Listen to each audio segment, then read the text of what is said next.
हम लोग देखते हैं MPA 015 लोक नीति और विश्लेषण के तहत इकाई 1 लोक नीति को समझना। दरअसल लोक नीति का आविर्भाव 1950 के दशक में देखने को मिलता है और एक तरह से यह शैक्षिक खोज के रूप में हुई और तब से यह अब तक एक नया आयाम निरंतर प्राप्त करते रहा है। एक विधा की परिस्थिति के रूप में अपनी मजबूत उपस्थिति दर्शाई है और लोक नीति सरकार के बढ़ते कार्यकलाप को नए आयाम स्थापित किया, नया गति प्रदान की है। सरकार के परिणाम का अध्ययन कई सामाजिक विज्ञान की विधाओं जैसे राजनीतिक विज्ञान, लोक प्रशासन, अर्थशास्त्र, प्रबंधन में नीति एक महत्वपूर्ण घटक के रूप में अब दिखती है और लोक नीति की प्रगति, इसका विस्तार इतना अधिक तीव्र हुआ कि यह कई एक विषयों में प्रसारित हुआ और बहुत से अनुसंधानकर्ता के रूप में, शिक्षक के रूप में, लोक प्रशासक के रूप में हर कोई इसे आत्मसात करते रहे हैं, इसका अनुभव लेते रहे हैं और यही कारण है कि निरंतर इसका स्वरूप जटिल बनते जा रहा है। लोक नीति से संबंध विधाएं समांकन की पुरानी शैक्षिक पंक्तियों को सीधे रूप में काट रही है, वर्षों की पारंपरिक पद्धति को काट रही है, नए सिरे से नीति को विश्लेषित कर रही है, नए नए आयाम में स्वयं को स्थापित कर रही है और यह एक तरह से कहें तो अंतः विधा संबंधी विशेषता के रूप में लोक नीति काफ़ी विमर्श का केंद्र बनते जा रहा है। यहाँ पर हम आगे लोक नीति के संदर्भ में महत्वपूर्ण अवधारणाएं को देखते हैं, इसके स्वरूप को देखते हैं, इसके नीति और लक्ष्य को देखते हैं, किस प्रकार नीति विश्लेषण की बात होती है, नीति निर्माण और योजना की बात होती है, लोक नीति का विषय क्षेत्र क्या होता है, लोक नीति के प्रारूप क्या क्या होते हैं, लोक नीति के महत्व क्या क्या होते हैं, इसे हम लोग यहाँ पर देखते हैं। हम लोग देखते हैं लोक और नीति की अवधारणा। लोक नीति हमारे दैनिक जीवन से जुड़ी हुई है और यह लोक नीति शैक्षिक साहित्य में यह शब्द प्रयुक्त होता है।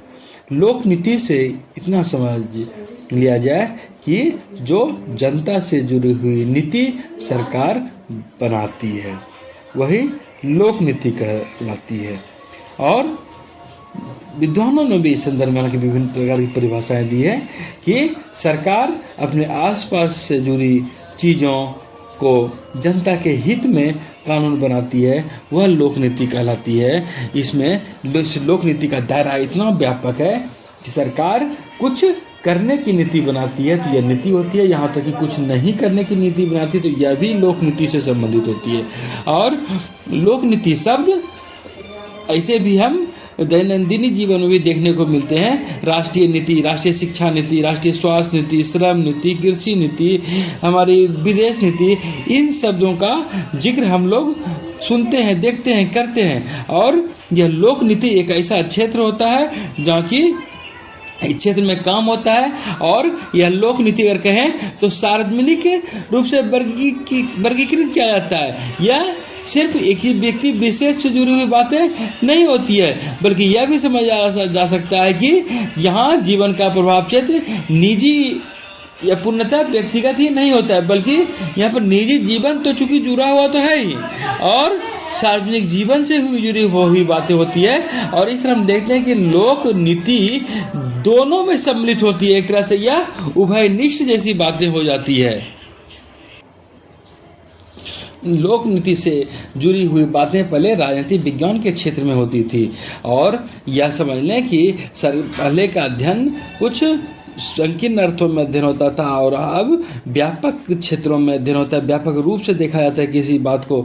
और यहाँ पर पहले संस्थागत संरचना की बात होती थी, क्या राज्य क्या है, उसकी कौन कौन संस्था है, कैसे कैसे काम करती है, या दार्शनिक दृष्टि से क्या औचित्य है। और लेकिन बाद में जब लोक प्रशासन का अभ्युदय होता है, लोक प्रशासन का जिक्र आता है, तो यहाँ पर इसे प्रशासनिक तौर पर लिया गया है और देखा गया कि नीति का निर्माण किन किन बातों के संदर्भ में होता है। हालांकि अभी भी यह बात है कि नीति कहीं न कहीं राजनीतिक प्रक्रिया से ही जुड़ी हुई होती है। सार्वजनिक नीति की बात होती है, राजनीतिक संस्थाओं की बात होती है, और यह राजनीतिक प्रक्रियाओं का एक महत्वपूर्ण तत्व के रूप में हम इसे स्वीकार सकते हैं। क्योंकि ऐसा इसलिए भी कहा जा सकता है कि लोक प्रशासन निजी हित की ही बात नहीं करता है, बल्कि सार्वजनिक हित की बात करता है, सबों के हित की बात करता है। और यह नीति राज्य जनता के लिए बनाती है, एक तरह से साधन के रूप में अपनी नीति का इस्तेमाल करता है जनता के विकास के लिए। और इसमें जब सार्वजनिक का बोध होता है तो इसमें निजी नहीं बल्कि सभी तरह की जीवन आ जाती है। राजनीतिक जीवन में सरकार का क्या रोल है, क्या जनता की ज़रूरतें हैं, और इस प्रकार उस नीति बनाई जाती है। एक कहें तो एक तरह से एक निश्चित लक्ष्य तय की जाती है, उसके अनुरूप कार्यक्रम तय किया जाता है, फिर क्रियान्वयन होता है नीति का। तो इस तरह से हालांकि कहीं न कहीं यह राजनीतिक प्रक्रिया का ही एक अंग है। नीति विश्लेषण के क्षेत्र में प्रमुख विद्वान हुए थॉमस आर डाई। वे हालांकि यहाँ पर सार्वजनिक नीति के संदर्भ में कहते हैं कि सरकारें जो भी सरकारें चुनाव करती है कि वह कोई काम करें या न करें, वह सार्वजनिक नीति की बात होती है।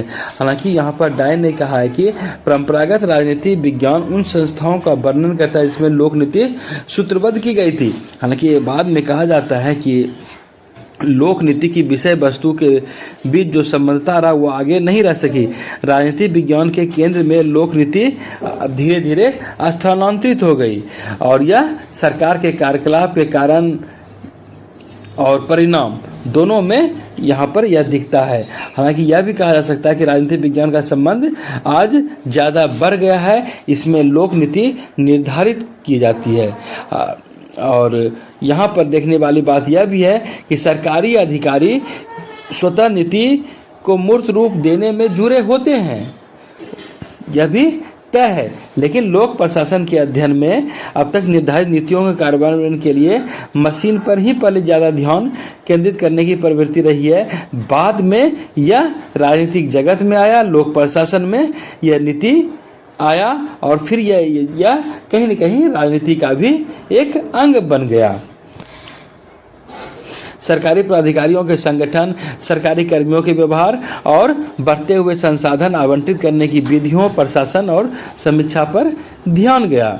हम यह भी देखते हैं कि नीति का प्रतिपादन किया जाता रहा है, और यह भी दावा किया जाता रहा है कि नीति कार्यान्वयन का अनुभव नीति निर्माण की प्रक्रिया के प्रोत्साहन में योगदान देता है। लोक कार्यों के लिए राजनीति विज्ञान के प्रयोग करने का एक तरह से यह एक प्रयास है। उन प्रक्रियाओं का संबंध दिखता है जो लोक प्रशासन के क्षेत्र के अंतर्गत आती है। हालांकि हम यह भी कह सकते हैं कि लोक नीति के अध्ययन में जो प्रस्तुत बातें हुई है, यह वस्तुतः समाज विज्ञान की एक तरह से कहीं तो नई शाखा है, और यह कहीं न कहीं नीति विज्ञान के क्षेत्र में आ जाता है, पॉलिसी साइंस के क्षेत्र में आ जाएगा। और नीति विज्ञान की अवधारणा आप देखते हैं कि हैरोल्ड लॉसवेल ने 1991 में दिया था। वहाँ पर वे नीति के जिक्र करते हैं, कौन क्या कहाँ कैसे की बात वे करते हैं। हम यह देखते हैं कि लोक नीति कहीं न कहीं सार्वजनिक बात रूप से जुड़ी हुई होती है। यहाँ पर हम दो शब्दों का पहले विश्लेषण करना चाहेंगे, सार्वजनिक क्या होती है और फिर नीति क्या होती है। तो सार्वजनिक और नीति को समझें। सार्वजनिक की जब बात होती है तो यह सरकार से जुड़ी हुई बातें होती है, सामान्य लोगों से जुड़ी हुई बातें होती है, और यह निजी हित के रूप में नहीं होती है। राजनीतिक जीवन की बात करें तो सरकार सार्वजनिक की बात होती है, जनता की ज़रूरतों की बात होती है। और लोक नीति यहाँ पर सार्वजनिक हित की बात करती है, सार्वजनिक क्षेत्र की बात होती है, सार्वजनिक मत की बात होती है, और सार्वजनिक स्वास्थ्य सेवा की बात होती है, सबों की हित की बात होती है। इस तरह यहाँ पर सार्वजनिक शब्द का उल्लेख हम लोग देखते हैं, लोक का इस्तेमाल इस रूप में हुआ है सार्वजनिक के रूप में। और यहाँ पर निजी की बातें नहीं होती है, बल्कि निजी को सम्मिलित करने की तुलना में सार्वजनिक के रूप में वर्गीकृत किया जाता है। और यह भी देखते हैं कि सार्वजनिक विस्तार को सार्वजनिक प्रयोजन के लिए, सभाओं के प्रयोजन के लिए सार्वजनिक का इतना हुआ है, इसका इस्तेमाल होता है। और यह सार्वजनिक लोक किसके द्वारा होती है, तो सरकार का बात यहाँ पर हो जाता है। सरकारी सार्वजनिक संपत्ति, सरकारी संपत्ति, और यहाँ पर सबों की संपत्ति, तो यहाँ पर लोक संपत्ति, तो यहाँ पर सार्वजनिक की बातें सरकारी स्वामित्व से ली जाती है कि किसकी संपत्ति, सरकार की संपत्ति है, सार्वजनिक संपत्ति, तो यहाँ पर सरकार का स्वामित्व की बात ऐसे हो जाती है। और यहाँ पर यह भी समझने वाली बात होती है कि सार्वजनिक से तात्पर्य नियंत्रण का बात भी होता है। किसका नियंत्रण, तो सरकार का नियंत्रण। सार्वजनिक क्षेत्र में मानवीय कार्यकलाप एक तरह से इतना इसका दायरा व्यापक हो जाता है कि यहाँ पर सरकारी हस्तक्षेप एक तरह से कहीं तो यहाँ पर आवश्यक हो जाता है।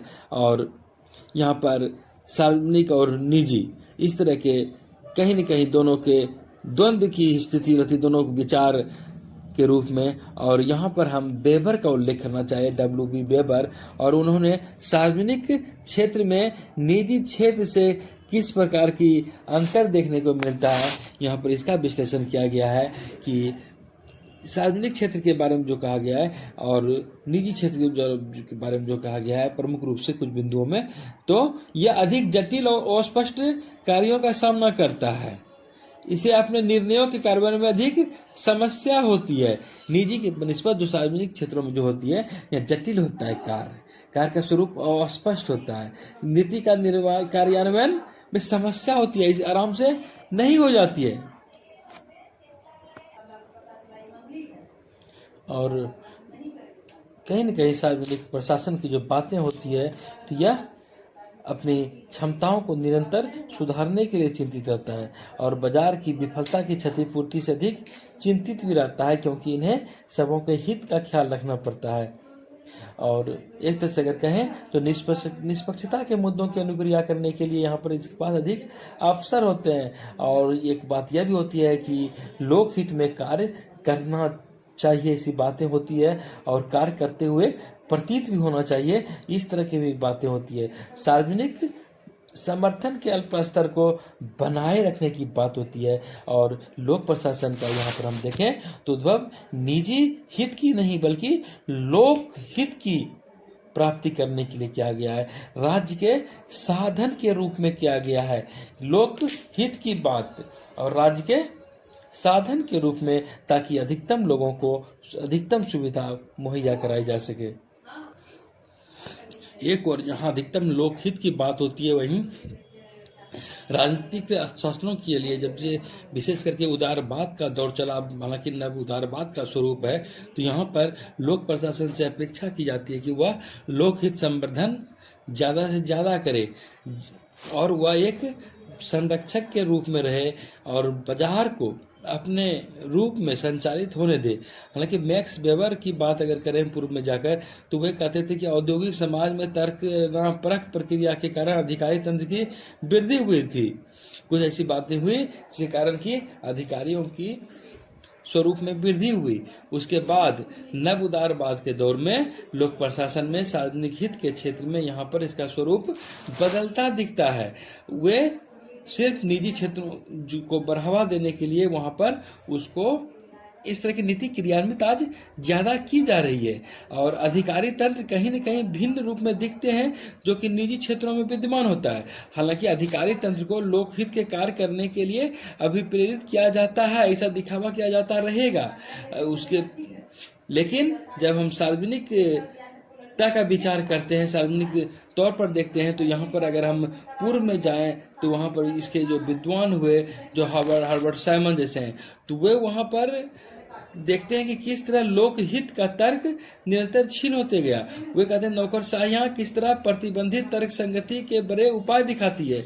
और एक विद्वान है म्यूलर, वे कहते हैं नौकरशाह सदा लोकहित में कार्य नहीं करते हैं बल्कि अपने भिन्न लक्ष्य रखने की इच्छा रखते हैं और अधिकारी तंत्र एक अलग ही दिशा में काम करते हैं। हालांकि हम यह देखते हैं कि जो समय बीत रहा है तो यहाँ पर राजनीतिक और अधिकारी तंत्र दोनों की भूमिका में अंतर आ रहा है। वेबर की बातें यहाँ पर संपूर्ण रूप से लागू नहीं हो पा रही है, वे समय के साथ समाप्त नहीं या उनका प्रभाव कम दिखता है। सार्वजनिक और निजी क्षेत्र दोनों जगह देखते हैं तो यहाँ पर परस्पर वादी और अन्योन्य क्रिया के रूप में कहीं न कहीं यहाँ पर सार्वजनिकता की बातें देखने को हमें मिलती है। अगर हम नीति की अवधारणा की बात करें तो जिस तरह की सार्वजनिकता की बातें की अवधारणा में सभी एक मत नहीं है, उसकी अवधारणा सुस्पष्ट नहीं है, उसी तरह नीति भी यहाँ पर कार्यवाही करें कि मार्गदर्शन की बात करें, यहाँ पर यह भी भिन्न भिन्न रूप में दिखती है। जैसे कि नीति हमें लक्ष्य की एक तरह से घोषणा बताती है कि ये निर्णय करना, एक तरह की घोषणा की बातें होती है। एक और हम लक्ष्य की घोषणा को नीति के रूप में देखते हैं तो दूसरी ओर कार्यविधि की घोषणा के रूप में देखते हैं। इसके अलावा सामान्य उद्देश्य होते हैं इसके, या फिर प्राधिकारिक निर्णय के रूप में देखते हैं। यहाँ पर चारों रूप में हम इसको देखते हैं।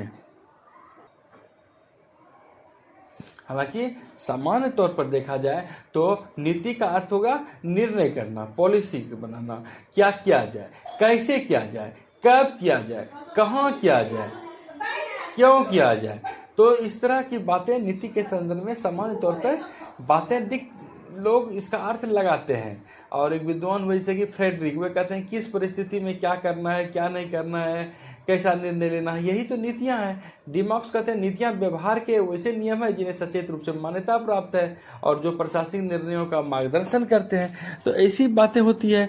वहीं नीति के संदर्भ में एक रॉबर्ट प्रेस्थस वे कहते हैं कि नीति को एक व्यक्ति या व्यक्तियों के समूह द्वारा की गई पसंद के रूप में, उचित मार्गदर्शक या कार्रवाई के रूप में, एक निश्चित कार्य प्रणाली की रूपरेखा के रूप में होते हैं। यहाँ पर और अन्य विद्वानों की अगर हम बात करें तो हॉगवुड और गन विद्वान हैं, उन्होंने नीति शब्द के 10 प्रयोग बताते हैं। और कार्यकलाप के क्षेत्र के लिए नाम के रूप में नीति वांछित परिस्थितियों की अभिव्यक्ति होती है, कोई प्रस्ताव की बात होती है, कोई सरकार के निर्णय की बात होती है, किसी को प्राधिकार सौंपने की बात होती है, इस तरह की बातें होती है। इसके साथ साथ कार्यक्रम, कोई निर्गम, परिणाम, सिद्धांत या मॉडल और एक प्रक्रिया के रूप में वो नीति को देखते हैं। और यहाँ पर हम देखते हैं कि नीति भिन्न भिन्न रूप ग्रहण करती दिखती है। राजनीतिक प्रणाली की बात करें तो यहाँ पर नीति नाम रखने पर बल दिया गया है, क्योंकि विभिन्न कार्यों के संचालन के लिए एक नीति के रूप में लोक नीति को परिभाषित करने पर बल दिया जाता है। तो वहीं दूसरी ओर यह भी देखते हैं कि लोक नीति के अध्ययन में जो इसके अंतर्निहित मूल्य देखते हैं तो वह राजनीतिक तो होता है, लेकिन राजनीतिक विश्लेषण के बदले यहाँ पर व्यक्तिपरक आधार पर नीति निर्माण का मूल्यांकन करने की प्रवृत्ति अब देखते हैं। सरकारें निर्णय लेती है, लेकिन यहाँ पर वो किससे प्रभावित होती है, हम उसका भी अब अध्ययन करते हैं। वे किन किन तत्वों से प्रभावित होते हैं, किन किन घरानों से प्रभावित होती हैं, किन किन ऐतिहासिक तत्वों से प्रभावित होती है, उसकी आगे नीति क्या है, तो हम आजकल मूल्यांकन उस संदर्भ में भी करते हैं। यहाँ पर एक विद्वान की बातें हुई है और एक विद्वान हुए वाई ड्रोर, वे नीति की परिभाषा देते हैं कि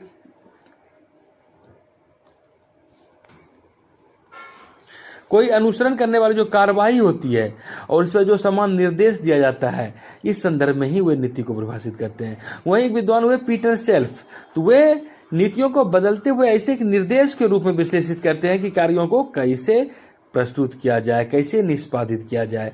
सर ज्यूफी वाइकर्स और वे कहते हैं कि नीतियां उन प्रक्रियाओं को निर्देश, संबद्धता, निरंतरता देने वाले निर्णय है जिनके लिए निर्णय की निकाय उत्तरदायी है। अगर विद्वान कार्ल फ्रेडरिच की बात करें तो नीति को बाधाएं और अवसर उत्पन्न करने वाले निश्चित परिवेश में व्यक्ति, समूह या सरकार की प्रस्तावित कार्यविधि मानते हैं, जो लक्ष्य तक पहुंचने के लिए जो प्रयास होता है उसमें अपने प्रयास में प्रयोग करने और हटाने के लिए प्रस्तावित किया गया था। जेम्स एंडरसन कहते हैं कि नीति को समस्या या चिंता के विषय से निपटने के लिए अभिकर्ताओं के समूह द्वारा अनुसरण की गई स्वप्रयोजन कार्यविधि के रूप में माना जाता है। हालांकि हम यह कह सकते हैं कि लोक नीतियाँ जो निर्माण होती है वह सरकारी निकाय द्वारा होती है, सरकारी अधिकारियों द्वारा उसे अपनाया जाती है, उसी के द्वारा क्रियान्वित भी किया जाता है। हालांकि यहाँ पर एक विद्वान हुए थे डेविड स्टर्न, वे जो समाज को के लिए एक तरह से निर्णय निर्माण की प्रक्रिया के रूप में जो प्राधिकार देते हैं, वे उसे कई एक विशिष्ट रूप में देखते हैं, सर्वोच्च प्रमुख के रूप में देखते हैं, ज्येष्ठ जन के रूप में देखते हैं, कार्यपालिका, विधायिका पालिका, विधायिका, न्यायपालिका, प्रशासक, पार्षद, सम्राट या राजा, उस समय में जो भी विशेष निर्णय लेने वाले व्यक्ति होते हैं उस रूप में भी इसे देखा जाता है। हालांकि स्टर्न के अनुसार ये वे व्यक्ति होते हैं जो राजनीतिक प्रणाली के दैनिक कार्यों में संलग्न है और इसके मामले के लिए उत्तरदायी होते हैं। इसके अधिकांश और समाज में उसे स्वीकृति मिली होती है, उसे एक तरह से कहीं न कहीं वैधता मिली होती है, उसे लोग स्वीकारते हैं, उन कार्रवाइयों का समर्थन करते हैं और एक तरह से कहें तो अधिकांश सदस्य उसमें उसको बाध्यकारी के रूप में उसे स्वीकारते हैं, तब तक स्वीकारते हैं कि उनकी भूमिका के अंदर वे कार्य करते रहें। यहाँ पर दो विद्वान का जिक्र करना कि थॉमस डाई, वे कहते हैं लोक नीति वह है जिस पर सरकार कार्य करने के लिए चयन करती है और या नहीं करती है। और एक विद्वान हुए लिनबेरी, वे कहते हैं सरकार अपने नागरिकों के लिए करती है और करने में वो सफल होती है। इन परिभाषाओं के हम यहाँ पर कह सकते हैं कि सरकार क्या करने का निर्णय लेती है और वास्तव में वे क्या करती है, यह सब चीज नीति की अवधारणा के रूप में हम लोग इसको देखते हैं। हम लोग देखते हैं लोक नीति का स्वरूप। दरअसल कोई भी नीति हो, वह किस नीति पर चले, देश में कैसी नीति रहेगी, यह सब कुछ सरकार की पर निर्भर करता है कि वो कैसी नीति पर चलेगी। और समान तौर पर यदि हम नीति की बात करें तो नीति कई प्रकार की हो सकती है, वो समान हो सकती है, विशेष प्रकार की हो सकती है, अथवा संकीर्ण अर्थों में हो सकती है, व्यापक अर्थों में हो सकती है। नीति सरल हो सकती है, नीति जटिल हो सकती है, निजी नीति हो सकती है, सार्वजनिक संदर्भ में नीति हो सकती है, मौखिक हो सकती है, लिखित हो सकती है, अस्पष्ट हो सकती है, वो अस्पष्ट हो सकती है, संक्षिप्त हो सकती है, विवरणात्मक हो सकती है, मात्रात्मक हो सकती है, गुणात्मक हो सकती है। तो कई प्रकार की नीति हो सकती है और यह सरकार की कार्यवाही के लिए किस तरह की नीति का वो मार्गदर्शन करती है उस पर निर्भर करता है। और यहाँ पर हम देखते हैं कि सरकार के जो कार्यकलाप होते हैं नीति के संदर्भ में वे 3 श्रेणियों में रखे जाते हैं। जैसे पहला, कार्यकलाप के संदर्भ में जो निश्चित नीतियों से संबंध है और उस नीति पर सरकार चलती है। दूसरा, वैसे कार्यकलाप जो साधारण होते हैं। और तीसरा, वैसे कार्यकलाप जो वो अस्पष्ट होते हैं, जिसमें सरकार चलती भी नहीं है और अस्पष्ट पता भी नहीं चलता है। एक तरह से कहें तो अस्पष्ट या संदिग्ध नीति के अनुसार। और भारत के सर्वोच्च न्यायालय ने अपने निर्णयों के माध्यम से संविधान के उन कुछ अनुच्छेदों की नई व्याख्या की है जो नई नीति के आधार बन सकते हैं। ऐसी बातें हमें देखने को मिलती है।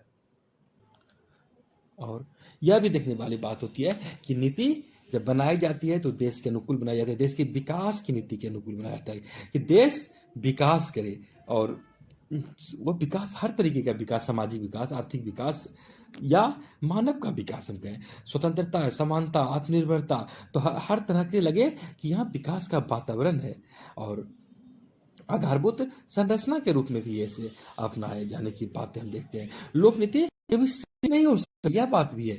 यह निश्चित कार्यकलाप के क्षेत्र में होती है। जैसे हम देखते हैं कि बाल श्रम निवारण के संदर्भ में तो इसका दायरा सीमित हो जाता है। वहीं अगर व्यापक अर्थों में देखें तो महिलाओं के सशक्तिकरण की बात जब हम देखते हैं तो इसका विभिन्न क्षेत्रों में उनकी उपलब्धि देखी जाती है। और लोक देश के सीमित पर लागू होती है या उसको देश के लोगों की जाती है, तो यह कहानी होगी।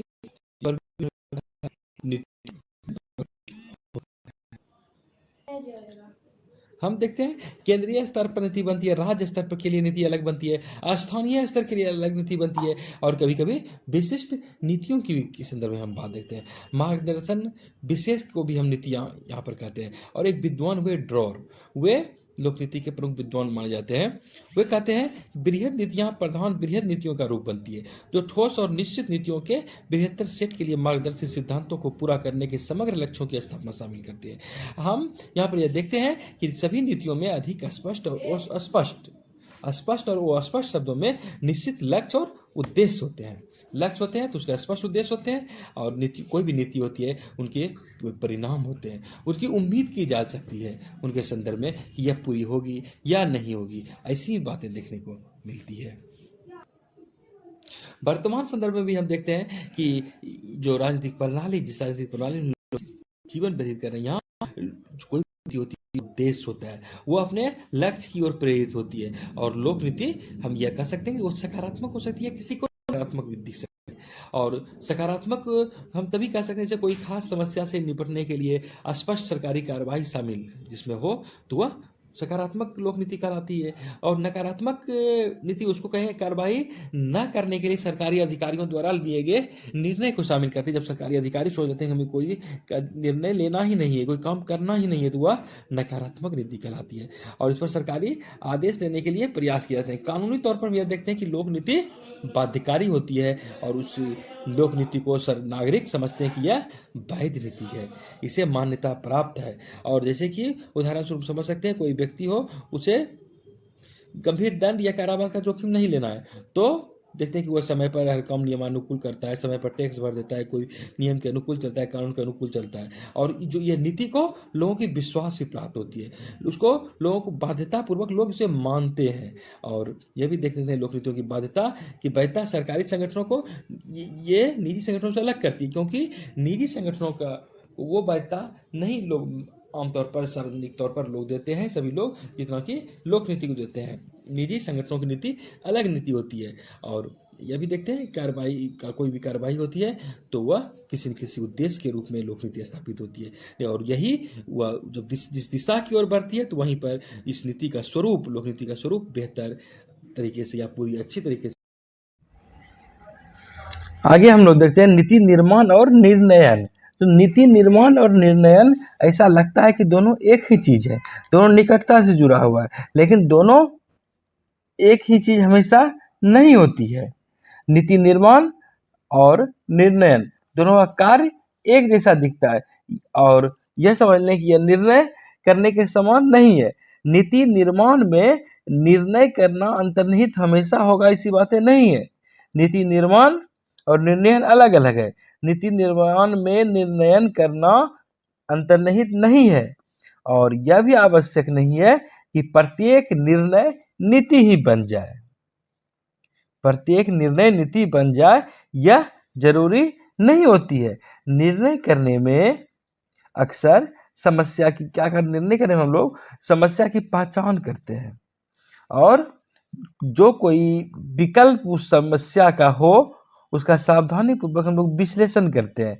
उसके बाद कार्रवाई करने के लिए एक विकल्प का चयन करते हैं।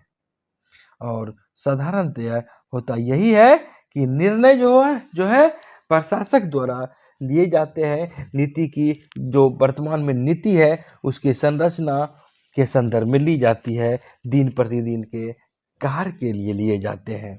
और हम देखते हैं कि अंततः लिए गए नीति संबंधी निर्णय प्रशासनिक कार्रवाई करने की दिशा प्रदान करते हैं।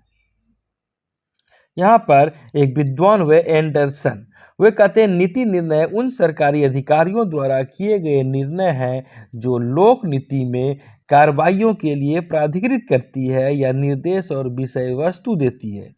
इसमें कार्यकारी आदेश जारी करने, प्रशासनिक नियम प्रख्यापित करने या कानूनों की महत्वपूर्ण न्यायिक व्याख्या करने के निर्णय शामिल हो सकते हैं।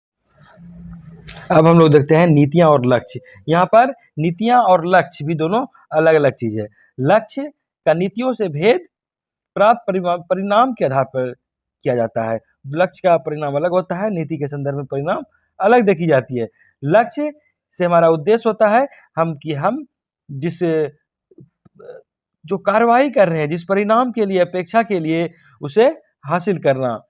और वहीं नीति उस दिशा की ओर हमें ले जाती है, उस दिशा की ओर हमें निर्देशित करती है, जिसके लिए कि कार्रवाई करने का प्रयास लोग करते हैं।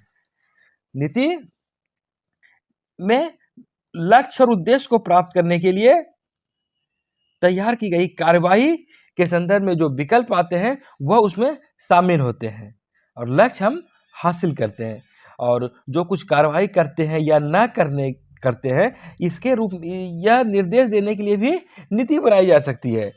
और लोक नीति के संदर्भ में हम यह भी देखते हैं कि साधन और परिणाम जिसका एक दूसरे में संबंध होता है, और कहा जाता है कि नीति निर्माण में लक्ष्यों का विकल्प शामिल होता है। और एक बात यह भी है कि मूल्यों के महत्व पर यहाँ कार्यवाही की बात होती है।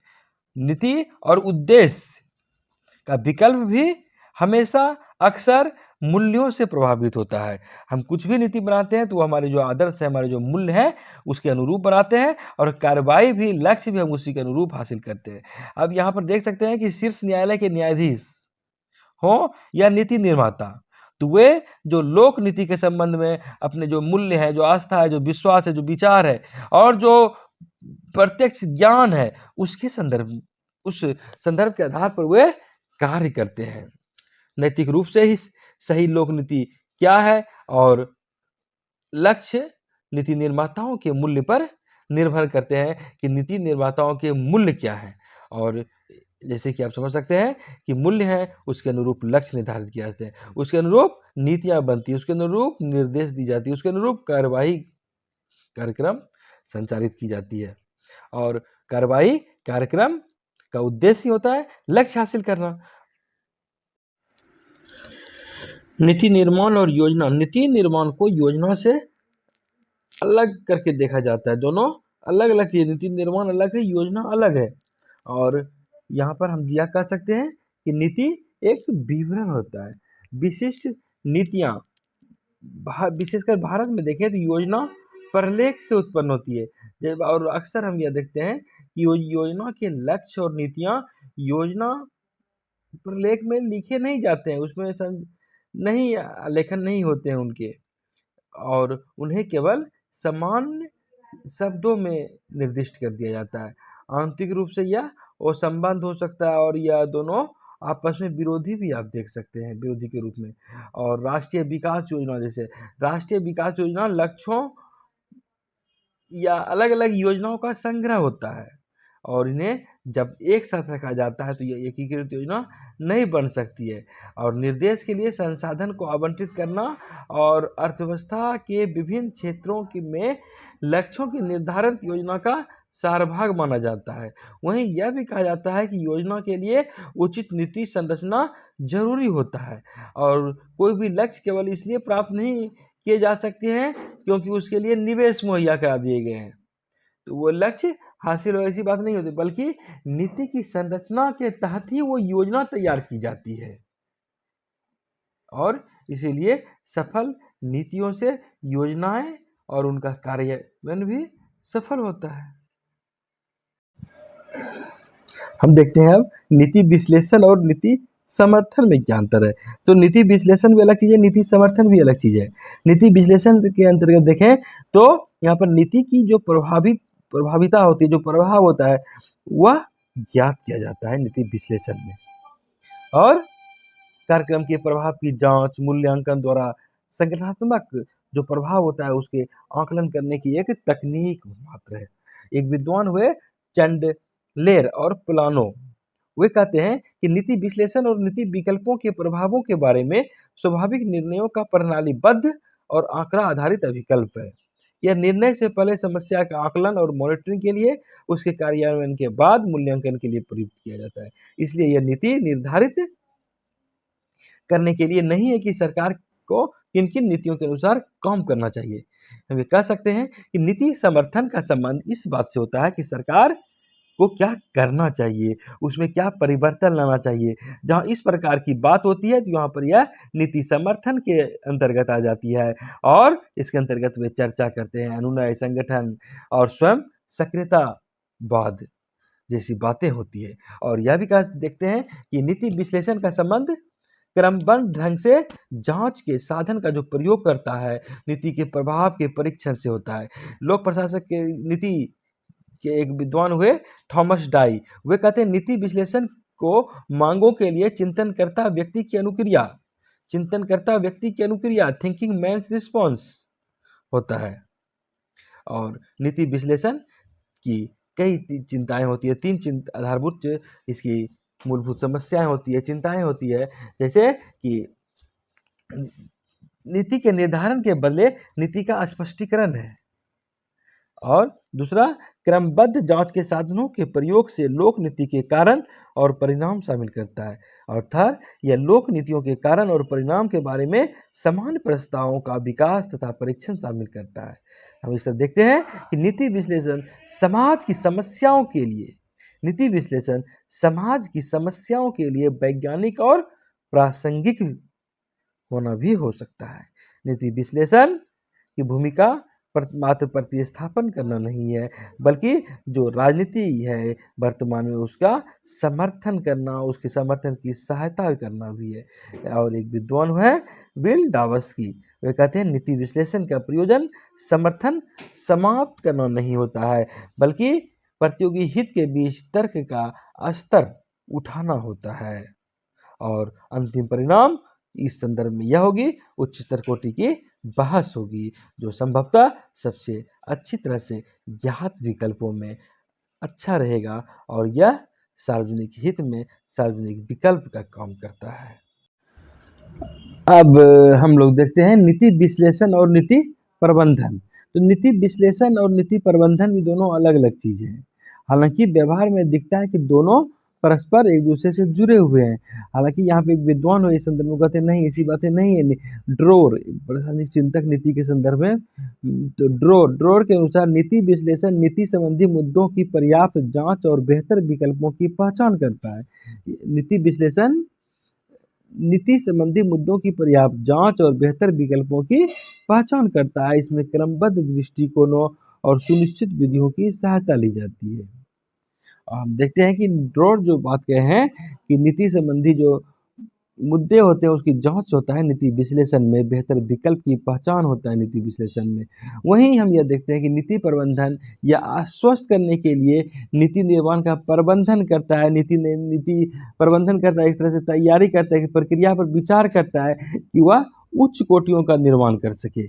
नीति विश्लेषण और नीति प्रबंधन की पारस्परिक निर्भरता एक अच्छी प्रकार की उपयुक्त नीति प्रबंधन की सहायता से आश्वस्त करने की आवश्यकता में देखा जा सकता है, और ऐसा प्रबंधन प्रणालियों के साथ आवश्यक रूप से जुड़ा हुआ हमें दिखता है, उसकी मांग के रूप में दिखता है। और जहाँ कहीं भी आवश्यक हो नवीनता लागू करने की बात होती है, नीति विश्लेषण यहाँ पर होता है। नीति विश्लेषण में हम देखते हैं कई विधियाँ होती है, कई तरह की अवधारणाएं जाती है, जैसे सामाजिक प्रयोग, क्रिया अनुरूपण, आकस्मिक योजना जैसी बातें ये विधि के रूप में दिखती है।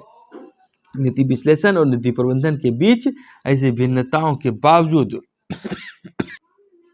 हम यह भी देखते हैं कि दोनों नीति निर्माण से परस्पर रूप से संबंध होते हैं, और एक वरिष्ठ स्तर पर वरिष्ठ प्रशासकों के कार्य के बड़े भाग को यहाँ पर शामिल होता दिखता है। बहुत ही सूक्ष्म अंतर दोनों में दिखता है, और इसलिए नीति विश्लेषण और नीति प्रबंधन को समझना आवश्यक भी हो जाता है।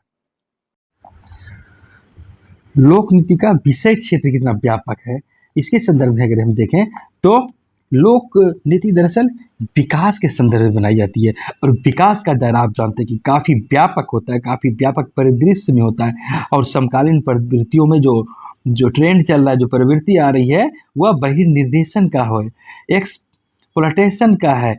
अर्थात एक्सप्लॉयटेशन का अर्थ हुआ हम कोई योजना बनाते हैं वर्तमान के आधार पर। अर्थात अगर हम देख रहे हैं कि वर्तमान में देश की जनसंख्या 1 अरब 21 करोड़ है, और यह किस रफ्तार से बढ़ती जा रही है पिछले दशक, उसके पिछले दशक में, तब इसके आधार पर अनुमान लगाते हैं कि आने वाले 10 साल में फिर जनसंख्या कितनी तेजी से बढ़ी, कितनी होगी, और उसके आधार पर हम योजना बनाते हैं, नीति का निर्माण करते हैं। यही हुआ बहिर्निर्देशन। और सार्वजनिक क्षेत्र का निरंतर जिस तरह विस्तार हो रहा है, यहाँ पर लोक नीति की महत्ता बढ़ती जा रही है।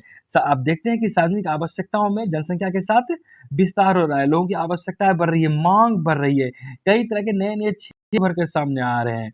और इस तरह की प्रवृत्ति में, इस तरह के प्रभाव में प्रौद्योगिकी की जटिलता एक और हमें दिखती है, सामाजिक संगठन दिखती है, औद्योगिकीकरण का स्वरूप दिखता है, शहरीकरण की जटिलता दिखती है। और यहाँ पर अनुक्रिया में विकासशील देशों में बहुत विशाल है। कहने का तात्पर्य हुआ जैसे कि प्रौद्योगिकी की जटिलता हुआ, वर्तमान दौर प्रौद्योगिकी का है और इस प्रौद्योगिकी में लोगों की निर्भरता मशीन पर बढ़ती जा रही है। मशीन पर साधारण लोगों की निर्भरता बढ़ती जा रही है।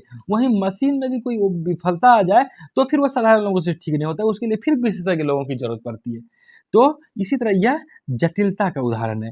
सामाजिक संगठनों में जटिलता आ रही है, औद्योगिकरण में वही बात है और लोग पलायन कर रहे हैं शहरों की ओर, विकास की गति शहरों की ओर ज़्यादा बढ़ रही है। ऐसे में लोग शहरों की ओर ही गतिशील हो रहे हैं और ऐसी अवस्था विकासशील देशों में बहुत ज़्यादा है। विकासशील देशों को इन जैसे मुद्दों का सामना करना पड़ रहा है। ये और विकासशील देश में इस तरह हम देखते हैं कि सरकार के कार्य में निरंतर इजाफा होते जा रहा है और ये राष्ट्र निर्माण और सामाजिक आर्थिक प्रगति के अधिक गंभीर मामले से एक तरह से जुड़े हुए दिखते हैं। और अगर हम कहें तो सरकार न केवल शांति रक्षक के रूप में है, विवादों के मध्यस्थ के रूप में है और बल्कि इस रूप में तो ये है ही और लोगों को प्रतिदिन की सेवा चाहिए, उसके लिए नीति बनाना पड़ता है, सरकार उसके लिए उपलब्ध है। लोगों की हर पल की सुविधा के लिए सरकार को नीति बनाना पड़ता है और प्रत्यक्ष कहें या अप्रत्यक्ष रूप से कहें, सामाजिक आर्थिक कार्यक्रम के संदर्भ में देखें तो यहाँ पर विकास के लिए एक तरह का उत्प्रेरक का काम करना पड़ता है। और इस नीति के बनाने के दौरान विकासशील देशों में विशेषकर बहुत बड़ा विरोध उत्पन्न होता है, विरोध का सामना करना पड़ता है। एक धारा इसके समर्थन में होता है, दूसरा धारा इसके विरोध में भी हो जाता है खड़ा।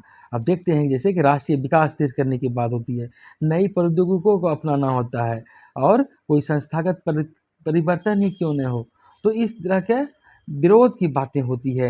राष्ट्रीय उत्पादन बढ़ाना, हम अपने देश के संदर्भ में देखते हैं कि किस तरह सरकार को लगा कि नई नीति लानी चाहिए, कृषि क्षेत्र में बढ़ावा करने सरकार ने नई कृषि नीति लाई। सरकार को लगा कि इससे इजाफा होगा, जनता आम किसानों की आय में इजाफा होगा, लेकिन भारी संख्या में इसका विरोध हुआ और फलतः लोक नीति को के संदर्भ में जो कानून बनाई गई थी उसे वापस ले लिया। इस तरह हम देखते हैं कि ऐसी बातें भी नहीं, नीति एक बार जो बन जाती है तो यहाँ पर विरोध की भी स्थिति उत्पन्न होती है। कई बार संसद में ही कानून पारित नहीं होता है क्योंकि विपक्षी दल इतना हमलावर रहते हैं, इस तरह का विरोध प्रदर्शन करते हैं कि नहीं हो पाता है। आप महिला आरक्षण बिल का एक तरह से उदाहरण देख सकते हैं कि किस तरह सभी सरकार कहेगी मैं महिला आरक्षण के पक्षधर हूँ, सभी पार्टियां कहेगी मैं इसके पक्षधर हूँ, लेकिन मुद्दा कहाँ भटकता है, सबों को अपने अपने तर्क है और अंततः ये अटक जाता है। खैर, यहाँ पर राष्ट्रीय उत्पादन बढ़ाने की बात हो करें या कोई अन्य संसाधन का पूरा उपयोग करेंगे, कुल मिलाकर कहें तो जीवन स्तर को सुधारने के लिए लोक नीति बनाना पड़ता है और इसमें कभी कभी सरकार को विरोध भी झेलना पड़ता है। सभी इसके एक स्वर में इसके पक्षधर नहीं होते हैं और कई बार लोक नीति का आधार और विषय क्षेत्र दोनों को काफ़ी विस्तृत रूप में देखने को मिला है। लोक नीतियाँ नागरिकों के जीवन चक्र की सभी अवस्थाओं पर गहरा प्रभाव डालती है। हम देखते हैं कि सरकार कुछ भी नीति बनाती है लोगों से जुड़ी हुई होती है और जीवन की हर ऐसा कोई अवस्था नहीं कि होता है जबकि उसकी नीति प्रभावित नहीं होती है। 1991 के बाद निजीकरण की दौर बढ़ी और इसके बाद हम देखते हैं कि एक और निजी कंपनियां आई, लोगों को सुविधा में भी इजाफा दिखा। दूसरी ओर आउटसोर्सिंग का भी काम होता है, घर बैठे इंडिया से लोग अमेरिका की कंपनी का काम कर देते हैं, तो इस तरह से इन्हें लाभ भी हुआ। ऐसी बात नहीं कि सिर्फ हानि हुई है, निजीकरण से लोगों को लाभ भी हुआ, ये अलग बात है। इसके दोनों पहलू सामने आते हैं और इस तरह की प्रवृत्ति विकासशील देशों में ज़्यादा देखने को मिलती है क्योंकि विकसित देशों ने तो निजीकरण उदारीकरण की बातें बहुत पहले अपना रखी है, लेकिन विकासशील देशों में अपनाया जाता है तो एक धारा विरोध करता है, दूसरा धारा इसे अपनाता है, इसके खूबियाँ गिनाता है।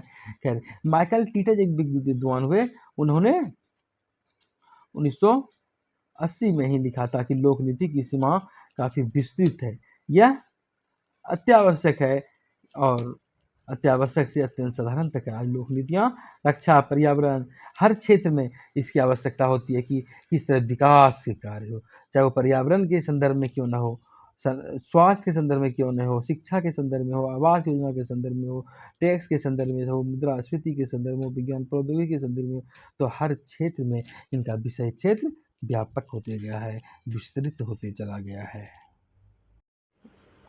अब हम लोग देखते हैं नीतियों के प्रारूप, पैटर्न ऑफ पॉलिसी। तो यहाँ पर जो बातें कही गई है उसके अंतर्गत है कि नीति विषयक मुद्दों की जो चर्चा की गई है उसके कई एक प्रारूप पर चर्चा की गई है। और जैसे कि कहा गया है कि लॉबी नीति कार्यों के आधार पर विषयों का वर्गीकरण जो किया गया है वह वितरक संबंधी नीति, पुनर्वितरक संबंधी नीति, नियमन संबंधी नीति, संगठक संबंधी नीति विषय, संघर्ष संबंधी नीति विषय, समझौता संबंधी नीति विषय। तो इसके अलावा अब यहाँ पर हम चर्चा करते हैं। जैसे सबसे पहले वितरक संबंधी नीति, तो कहा गया कि नए संसाधन के वितरण से संबंधित जो नीति होती है वह नीति विषय वितरक नीति उसी को कहते हैं। और यह वितरक नीति समाज के सभी वर्गों के लिए नहीं होती है बल्कि कुछ विशिष्ट वर्गों के लिए होती है। और यह आर्थिक सहायता प्रदान करने के लिए हो सकती है, या शिक्षा ऋण संबंधी व्यवस्था हो सकती है, कोई कल्याण की बातें हो सकती है, कोई स्वास्थ्य सुविधा की बातें हो सकती है, या कोई सार्वजनिक सहायता की बात हो सकती है, कल्याणकारी योजना की बात हो सकती है। तो यह वितरक नीति समझ लें कि जो लागू की जाती है यह खास वर्ग को ध्यान में रखकर।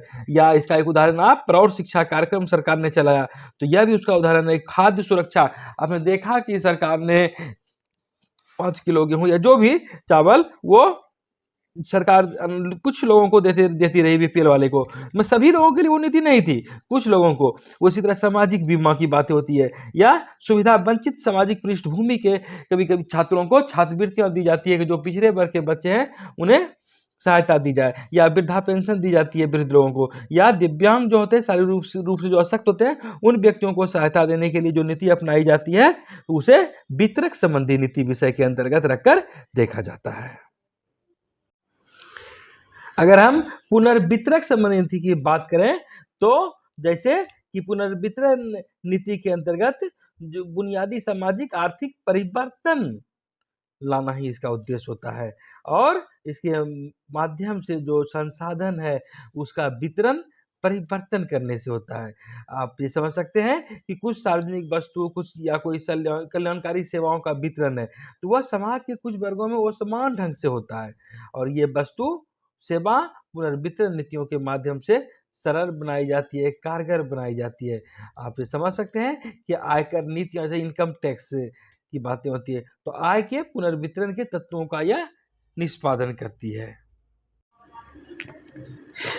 नियमन संबंधी नीति विषय, तो इसके अंतर्गत कुछ ऐसे भी विषय होते हैं जो रखे जाते हैं जो कार्यकलाप के विनिमय और नियंत्रण से होते हैं, और ये व्यापार, सुरक्षा उपाय, सार्वजनिक उपयोगिता आदि के संदर्भ में ये बार बार विचार करते हैं। और ऐसे नियमन संबंधी नीति के अंतर्गत हम जो बातें रख सकते हैं, जो विनिमय ऐसे स्वतंत्र संगठनों द्वारा किया जाता है जिसका कि जो सरकार की ओर से कार्य करते हैं। जैसे कि आप देखते हैं भारतीय रिजर्व बैंक, तो सरकार नहीं है लेकिन सरकार की तरफ से वे कार्य करती है, नियामक बॉडी है, वे नीति बनाती है, क्रियान्वित करती है। टेलीकॉम नियामक प्राधिकरण है, या controller of drugs and pharmaceuticals है, औषधि और मादक द्रव्य नियंत्रक पदार्थ नियंत्रक, या registrar general of India Bharat का महापंजीयक है, या भारतीय प्रतिभूति नियमन बोर्ड है, SEBI securities and exchange board of India, ये सारे, या इसके अंतर्गत हम भारतीय क्रिकेट कंट्रोल बोर्ड, ये सारे नियामक कार्य में लगे हुए हैं। उसी तरह कुछ ऐसे भी हैं बोर्ड जो कि नियामक कार्य तो करते हैं जैसा संवर्धनात्मक कार्य भी करते हैं। जैसे कि विश्वविद्यालय अनुदान आयोग है, यूजीसी है, वो आगे संवर्धन के लिए भी कार्य करते हैं। कंट्रोलिंग बॉडी भी है, नियामक के काम करते हैं। और अखिल भारतीय तकनीकी शिक्षा आयोग की बात करें, या केंद्रीय माध्यमिक शिक्षा बोर्ड सीबीएसई, जैसे बातों को भी हम इसके अंतर्गत रखते हैं जो नियामक और संवर्धनात्मक दोनों प्रकार के कार्यों का निष्पादन करते हैं। और उसी तरह कुछ ऐसे भी बोर्ड हैं जो कि अपने व्यवसायों में मानकों की सुरक्षा के लिए नियामक अभिकरण के रूप में होते हैं। जैसे कि आप इसके अंतर्गत समझ सकते हैं भारतीय चिकित्सा परिषद है, भारतीय विधि परिषद है, बार काउंसिल ऑफ इंडिया, या राष्ट्रीय शिक्षक परिषद है, भारतीय औषधि परिषद है, भारतीय नर्सिंग परिषद है। तो ये लोग अपने व्यवसायों में अपने मानकों की सुरक्षा करने के लिए अभिप्रेत होते हैं और नियामक कविकरणों के एक तरह से ये उदाहरण है। लॉबी ने जिन नीति कार्यों के प्रारूप की चर्चा की उनमें एक नीति विषय संगठक संबंधी नीति विषय को भी रखा गया है, और इसके अंतर्गत वे कहते हैं कि संगठक नीति विषय का संबंध किसी संस्थाओं की स्थापना से या किसी संस्थाओं के पुनर्गठन से है, और इन नीति विषयों में से प्रत्येक भिन्न शक्ति क्षेत्र बनाता है। और यहाँ पर बात कही गई है कि लॉबी के इन नीतियों की आलोचना भी की जाती है कि राजनीति के संबंध में जो उन्होंने अपने संगठन संबंधी नीति विषय की बात की गई है। आलोचक कहते हैं कि उनकी नीति एक पक्षीय की बात है, कर्मानुसार अविश्वसनीय और संदिग्ध परीक्षणीयता को उत्पन्न करता है। और एक है संघर्ष संबंधी नीति विषय।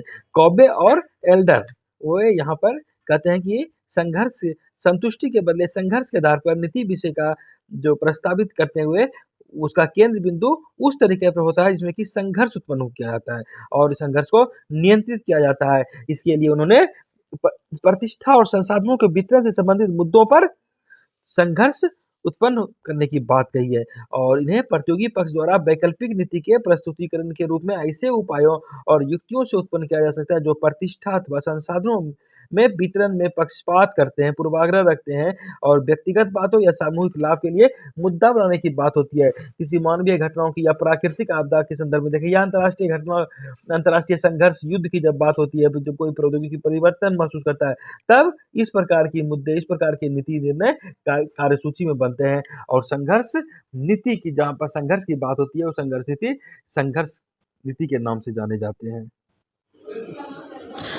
समझौता संबंधी नीति विषय, यहाँ पर इसके जनक इस बात को रखने वाले विद्वान हैं हॉगवुड और विल्सन। वे कहते हैं कि विभिन्न परिणामों की संभावना जब देखते हैं उस दृष्टिकोण से लागत और लाभ का मानदंड का प्रयोग करते हैं, जो कि वही लाभ या वही मानदंड समझौता और विरोध का स्वरूप बनाता है, और इसके माध्यम से कई तरह के उसके पास विकल्प आते हैं। और कहीं यही कारण है कई बार पुनर्वितरण विषय भी आ जाते हैं कि जिसमें यह समझौता अंतर्निहित हो जाता है कि कौन क्या पाता है, कौन कितना प्राप्त करता है, कितना कम पाता है। और इसी संदर्भ में विल्सन ने कहा है कि लागत और लाभ का मानदंड जो होता है वह संकेंद्रित होता है, वह बिखरा हुआ हो सकता है, या कोई ऐसा मुद्दा समाज में होता है जो समाज के छोटे वर्गों के लिए बहुत से संकेंद्रित लाभ उसको दिखते हैं, परंतु लागत बहुत व्यापक रूप से प्रकीर्णन हो सकती है। ऐसे व्यक्ति द्वारा नहीं समझा जाता है जो लोगों की सबसे बड़ी संख्या के सबसे अधिक प्रसन्नता के पक्ष में हो, परंतु यहाँ पर एक बड़ी संख्या के लोगों के हित में बात कही गई है। परंतु लागत और लाभ शामिल किए गए ऐसे प्रारूप जटिलता के महत्वपूर्ण यहाँ पर तकनीकी या विशेषज्ञ ज्ञान को शामिल नहीं किया जा सकता है। और यहाँ पर एक विद्वान है गोरमली, वे कहते हैं कि तकनीकी जटिलता की मात्रा और प्रकार भिन्न भिन्न प्रकार के संघर्ष को ही उत्पन्न करेगा। हम लोग देखते हैं नीति आगत, नीति निर्गत और नीति परिणाम। अब जानते हैं नीति आगत जिसे हम निवेश कहते हैं किस तरह कानूनी प्रक्रिया में जाता है, फिर किस प्रकार वहाँ पर नीति निर्गत किए जाते हैं, नीति परिणाम होते हैं, और पुनः समाज में वह फीडबैक जाता है, पुनः वह फिर नीति आगत का स्वरूप रहता है। यहाँ पर डेविड स्टर्न ने इसी आगत निर्गत मॉडल का उल्लेख किया है। यहाँ पर आप यह समझ लें कि कुछ ज्ञात समस्या होती है, इसके बारे में सक्रियता होती है और कुछ को निष्क्रियता होती है, व्यक्ति के लिए अथवा समूह के लिए। तो उस आधार पर राजनीतिक प्रणालियों द्वारा मांग की जाती है। यह मांग ही निवेश के स्वरूप में होता है, और यह मांग आग्रह के रूप में हो सकता है। और इस मामले में सरकार कार्रवाई करने के लिए कुछ प्रस्ताव लाती है। जैसे कि उदाहरण स्वरूप यह समझ सकते हैं कि समाज में सती प्रथा जैसी कानून थी, तो यहाँ पर लोगों ने मांग उठाई, समाज में मांग उठी कि इसे समाप्त किया जाना चाहिए। और हम देखते हैं कि 1829 में जैसे कि विलियम बेंटिक के समय राजा राम मोहन राय के प्रयास से किस तरह सती निवारण कानून का फिर वहाँ पर बनता है अधिनियम, कि इस तरह की बातें नहीं हो। कहने का मतलब सती प्रथा मुद्दे कानून का रूप लिया, लेकिन उसके पहले समाज में वह इच्छा के रूप में उभरी थी, और उस समान इच्छा का सम्मान करते हुए सरकार ने उसके अनुरूप कानून का निर्वाह किया। यहाँ पर राजनीतिक प्रणाली मॉडल में जो नीति आगत नीति निर्गत मॉडल होते हैं, यह भी एक पर्यावरण के प्रभाव के रूप में चलती रहती है। राजनीतिक समर्थक जो होते हैं वे एक तरह से निवेश के रूप में समझा जाता है। और ईस्टन ने अपना प्रयोग किया था 1957 में, और वहाँ पर वे कहते हैं कि एक निकाय गठित करने या इसका समर्थन करने को राजनीतिक प्रणाली के सदस्यों के लिए विशिष्ट अभिप्रेरणा जो मिलती है वह निवेश कहलाता है। और वह निवेश प्रतिबंध या धमकियों द्वारा या समर्थन के लिए लाभ या समाज के राजनीतिक मानदंडों में समाजीकरण द्वारा किया जाता है। एक धारा सरकार के कानून का समर्थन करता है। और इस दृष्टि देखते हैं यहाँ पर फिर वह जब कानून सरकार के पास जाती है तो वहाँ पर उसके अनुकूल कानून का निर्माण होता है, वो वास्तविक निर्णय लेते हैं। और जो सरकार निर्णय लेती है वह उससे भिन्न होती है जो कि समाज में मांग उठती है। वह कहता है कि वह करने जा रहा है। और हम यह देखते हैं कि नीति निवेश के उदाहरण ऐसे मामलों से संबंधित होते हैं जैसे निर्मित शिक्षा संस्थाएं, भुगतान क्षतिपूर्ति या समाप्त किए जाने वाले कारोबार पर प्रतिबंध लगाने से। और जो फिर निष्कर्ष निकलते हैं वे एक तरह से वास्तविक परिणाम होते हैं, वो चाहे उद्देश्य के साथ हो या उद्देश्य के बिना भी हो सकते हैं। जो आगत होता है, जो निवेश होता है, वह परिणाम से जाहिर है कि अलग है।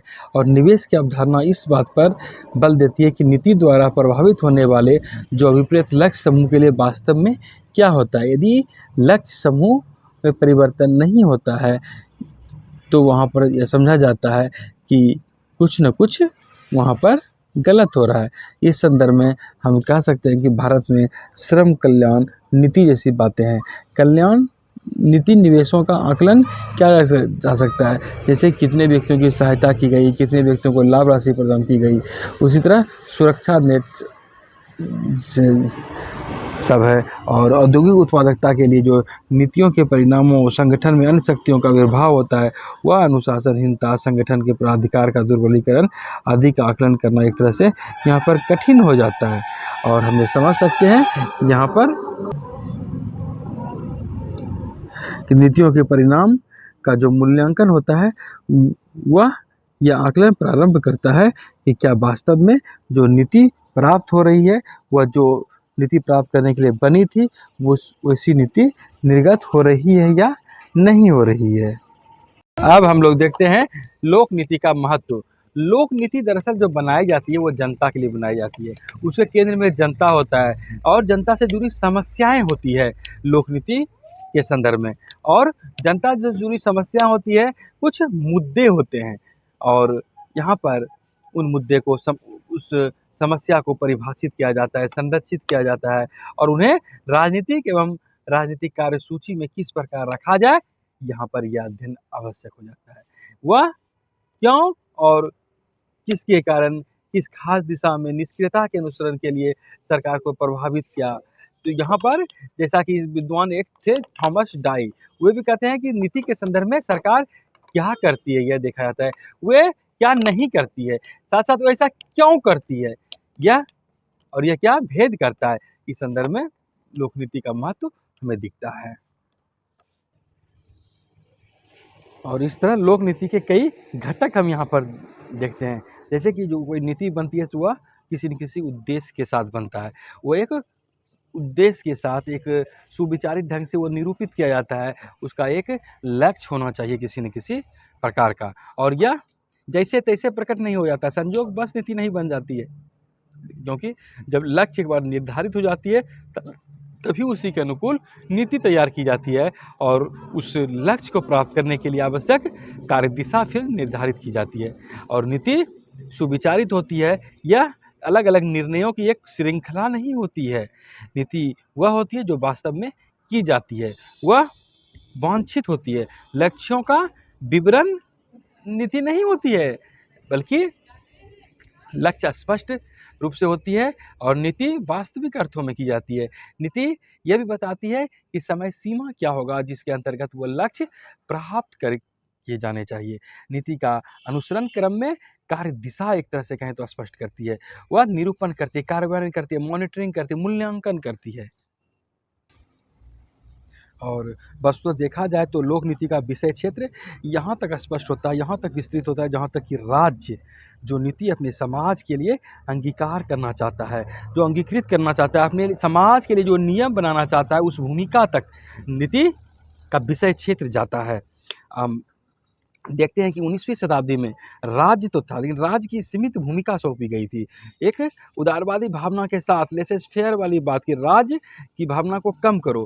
तो यहाँ पर हम देखते हैं कि वो इसके कारण वह सामाजिक और आर्थिक कार्यकलाप एक तरह का नियामक के रूप में कार्य करेगा, न कि प्रवर्तक के रूप में। वह देख रेख करेगा, लोगों की आज़ादी में खलल नहीं डालेगा, राज्य को लोगों को सुरक्षा देगा। हालांकि हम यह देखते हैं कि 20वीं शताब्दी के मध्य से, यानी कि द्वितीय विश्व युद्ध के क्रम में उसके बाद का दौर देखते हैं, तो यहाँ फिर राज्य का स्वरूप अलग हो जाता है, अलग भिन्न रूप में दिखती है हमें। 20वीं शताब्दी के मध्य से राज्य को समाज को विभिन्न आयामों में बढ़ावा देने तथा मूर्त रूप देने में सक्रिय अभिकर्ता के रूप में समझा जाने लगा। राज्य एक सक्रिय अभिकर्ता के रूप में रहेगी और इसका आयाम बहुत ज़्यादा इसका होगा। और इसके फलस्वरूप हम देखते हैं कि लोक नीति में भी काफ़ी क्षेत्र काफ़ी विस्तृत होता चला गया और न केवल विनियमन से विकास की बात अपनाई गई, बल्कि यहाँ पर उद्यम के एक प्रवर्तक के रूप में लोक नीति को अपनाई गई। और भारत जैसे देशों में देखते हैं, विकासशील देशों में देखते हैं, तो राज्य की भूमिका बढ़ी, सक्रिय रूप में बढ़ी और एक तरह से शॉर्ट टर्म के साथ साथ दीर्घकालीन उद्देश्य के साथ अपनी नीति को स्थापित किया।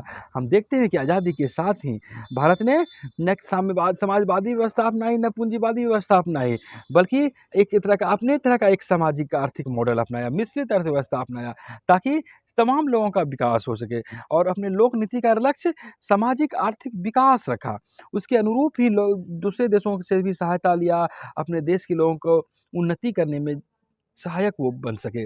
और हम देखते हैं कि उसके बाद औद्योगिक और कृषि विकास ने भी तेज़ी से विकास किया और यहाँ यह विकास सरकारी के बनिस्बत निजी क्षेत्र के नियंत्रण में अधिक हुआ और निजी क्षेत्र के नियंत्रण के संदर्भ में ही नीतियों का भी निरूपण किया गया। हम देखते हैं कि समय समय पर राज्य और का क्षेत्र काफ़ी विस्तार हुआ और यहाँ पर बदलती हुई नीति के तहत नियंत्रण भी लागू कर दिया गया। एक तरह की हम देखते हैं कि उदार व्यवस्था किस तरह अपनाई गई और हम देखते हैं कि उदारीकरण का भी वह दौर आया जब जो राज्य नियंत्रित क्षेत्र थे उसे उदार कर दिया गया, उसे निजी हाथों में सौंप दिया गया, उसे विदेशी के लिए भी खोल दिया गया, विनियमन समाप्त हो गया और सरकार ने सामाजिक क्षेत्र में भी उत्तरदायित्व ग्रहण किया, सामाजिक संस्कृति को भी आत्मसात किया, उसे बरकरार रह सके, ऐसी भी भावना देखी गई। हम देखते हैं कि दहेज विरोधी अधिनियम पारित किए गए। सामाजिक कुरीति थी, लेकिन इसके थी समाज में ही, लेकिन इस कुरीति को इससे पीछा छुड़ाने के, इसे हटाने के लिए, इसके कलंक को धोने के लिए दहेज विरोधी अधिनियम बनाया गया। तलाक विरोधी अधिनियम हम देखते हैं कि ऐसे भी उदाहरण दिखते हैं जो कि ज़बरदस्ती किसी को तलाक नहीं दिया जाए। कहने का मतलब कि मानवीय आधार रहे, मानवता बचा रहे, इस संदर्भ में नीतियाँ लागू की गई। और कुल मिलाकर हम कहें तो इस तरह का लक्ष्य होता है कि राष्ट्रीय एकता रहे, सामाजिक भावना हमारा सामाजिक विकास करे और जो अभिवंचित समूह है, जो हाशिए पर जो समूह चले गए हैं, उनका भी संरक्षण करना सरकार की नीति के तहत रही। और इसी तरह महिलाओं को भी सशक्तिकरण की दिशा में काफ़ी प्रयास किए गए, इस संदर्भ में नीति बनाई जाने लगी। स्थानीय निकाय को हम देखते हैं कि प्राधिकार हस्तांतरित किए गए, पंचायती राज व्यवस्था की स्थापना की गई और इसके माध्यम से उनको अधिकार सौंपे गए, न केवल अधिकार, संवैधानिक नीति के रूप में इसे स्वीकारा गया। और लोक नीति पर भारतीय अनुभव के संदर्भ में हम देखते हैं तो हम कह सकते हैं कि वर्तमान में भी राज्य की भूमिका के बारे में पूर्व जो विद्यमान धारणा है वह संभावनाएं प्रतिबिंबित नहीं होनी चाहिए, परंतु किसी भी समय पर वे शासन के अभिप्राय प्रस्तुत करते हैं। हालांकि न केवल भारत के संदर्भ में बल्कि पूरी दुनिया के संदर्भ में हम देखते हैं तो नीति विश्लेषण को अब बहुत अधिक महत्व मिल जा रहा है।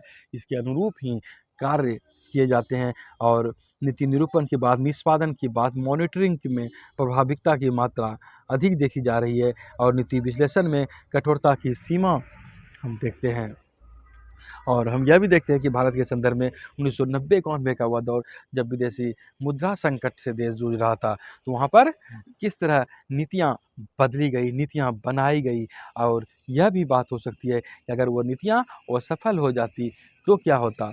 लेकिन यहाँ पर नीति विश्लेषकों को सीखने का एक अनुभव वो प्रदान करता गया। यह भी कही जाती है कि नीति विश्लेषक जो होते हैं उसे विश्लेषण के लिए, नई अवधारणाओं को अपनाने के लिए, नई संरचनाओं के लिए हमेशा खुला होना चाहिए। जैसे कि लोक प्रशासन के सिद्धांतवादियों को नीतियों तथा प्रशासन के अलग परंपरागत अवधारणा को सतत बनाए रखना यह कठिन लगा। जैसे कि पहले माना जाता था कि नीति निरूपण और नीति का कार्यान्वयन दोनों अलग अलग चीज़ें हैं। नीति निरूपण को राजनीतिक कार्यकलाप के रूप में समझा जाता था और नीति को कार्यान्वयन करने की जिम्मेवारी प्रशासनिक कार्य के रूप में समझी जाती रही थी। हालांकि यही चीज़ परंपरागत या स्वरूप बाद में अलग हो गया, भिन्न हो गया और यह समाप्त हो गया कहना। इसमें थोड़ा-सा मिलावट हो गया और कह सकते हैं कि यह आसान कार्य नहीं रहा कि नीति निरूपण का काम जो राजनीति का था, वह कहाँ तक चला जाएगा और नीति कार्यान्वयन का जो कार्यकलाप का जो संबंध था, कार्यान्वयन का, प्रशासन का, यह कहाँ से शुरू होता है। दोनों में समंजन हो गया, कहाँ नीति का कार्यान्वयन आरंभ हुआ, कहाँ निरूपण समाप्त हुआ और इस तरह दोनों में ऐसा स्थापित हो गया कि दोनों की प्रक्रिया अन्योन्य क्रिया के रूप में है, दोनों को एकीकृत तरीके से देखे जाने लगे थे। और हम देखते हैं कि वैचारिक और वैश्लेषिक क्षेत्र में यह परिवर्तन जो आया, तो यहाँ पर लोक प्रशासन के विद्वानों ने नीति निरूपण की कमियों पर ध्यान दिया और कार्यान्वयन पर और नीति अभिकल्पना के प्रभाव के लिए जो अधिक सुसंगत मामले हो सकते थे, उस ओर अपना ध्यान दिया, आकृष्ट किया।